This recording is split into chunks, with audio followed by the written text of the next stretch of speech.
What is going on, Nuggets Nation, NBA fans? My name is Tom Leuthner. Welcome back to another episode of Nuggets Today, presented by Fan Arch. As you guys know, I'm in Europe. If you hear any background noise, it's because this is the first ever episode I'm doing of Nuggets Today, actually outside. I am on a balcony. My Europe trip is almost done, so I will be back home in the home setup pretty soon. But like I said, I just want to continue getting content out for you guys to listen to. Just some things you can listen to on the day-to-day. And obviously I'm going to hop into it. And the first thing I want to talk about is the team chemistry going into this season. And I think that the team chemistry is at an all-time high now. Stretch and I were talking about it. Obviously, they're a few weeks out from, or I believe a week now out from Eurobasket. And Jokic is pushing for Serbia to win gold, which is something they haven't done in a very long time. And I think that Denver's all cheering for him. I think that anybody that really knows how well this Denver team worked together and what they believed in and how close they really were, especially the unit that was here together last year, knows that they are rooting for Jokic playing in Serbia. I think if Jokic does win gold and he comes in, how can you not want to win a finals with a guy who just took a bunch of people from Serbia, who not many of them are currently in the NBA, won finals against some of the biggest names in the entire European basketball mix? So I think that helps. And, Stretch and I were talking about that, and that's one thing. But I also think bringing in a guy like Cam, who's very selfless, bringing in a guy like Timmy, who knows his role, which is going to be a bench shooter, or somebody who can potentially jump in the starting five here and there. And you're obviously bringing in a guy like Bruce, who is super great when it comes to their community and the Denver community and the entire organization who loved him when he was there. He loved the organization. He was reposting Nuggets, pictures of Ball Arena during the playoffs saying, man, I miss playoff basketball. This is where he wanted to be. This is where he wants to be. So like I said, I think the chemistry will be through the roof. The only person who I don't want to say that I'm nervous about in any way, but I do have a little bit of doubts for our Val. But at the same time, I think I've covered a while ago, 2 years ago, in an interview, they asked Val what his ideal position would be on an NBA team. And he said giving Jokic 7 to 10 minutes as a backup center. So now he's in his ideal situation when it comes to what he's going to do.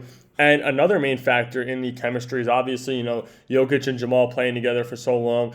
Like I said, Cam is selfless, so you can't even be mad that you give up MPJ for him. But the one guy who I think really brings the team together more than anybody thinks, and that is Mr. Nugget himself, Aaron Gordon. Now, he's a guy who has continued to work, which says a lot about him as a player, but also as a person. Now, not saying that AG wasn't good before he came to Denver, but this wasn't his game. He was always a guy who could bring up the ball. I believe in Orlando, actually, they had him running the one at times, but he came to Denver, he learned his role, and he's fully just worked and expanded as much as he can.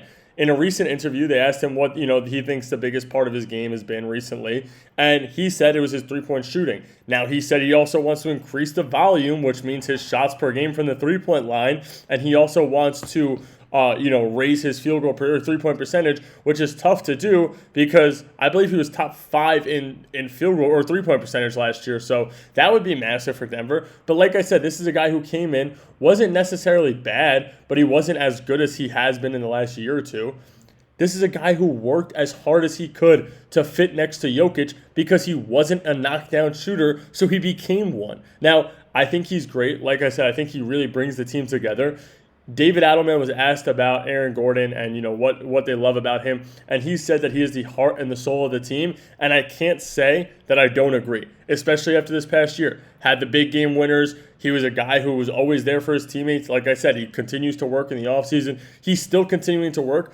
Every post I see from the Nuggets is a picture of Aaron Gordon working out. I believe it just landed in China, and the first thing they did was post a video of him working out or a picture of him working out. So his mentality, what he brings to this Nuggets organization, what he brings to the current team, what he brings to the newer guys who have just been added, I think is a massive plus, and I think that it helps with the team chemistry. Now, one guy who he's played with and is a guy that everybody, like I said, is familiar with in Denver, that is Bruce Brown. Now, Bruce is a guy who I'm super excited to see back in a Nuggets uniform. He really is a massive factor for the Denver team winning a finals, the only finals in team history, actually.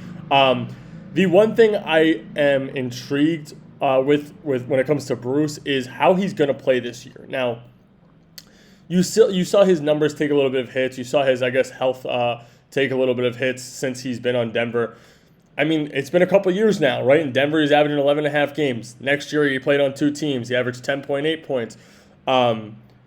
In the 2025 season, 2024, 2025, he played on 2 teams. He was playing, down to 8.3 points, which isn't a massive drop off from the Denver years, but it's a decent amount.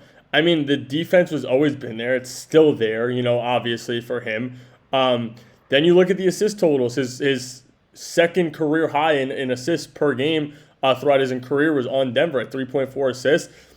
He's only hit 3 one time since that. So that's a little bit of something to look at. Then you look at his rebounding stats. On Denver, 4.1. He stayed around there throughout the rest of his career. But the one thing that I was really looking at with Bruce was his true three-point percentage.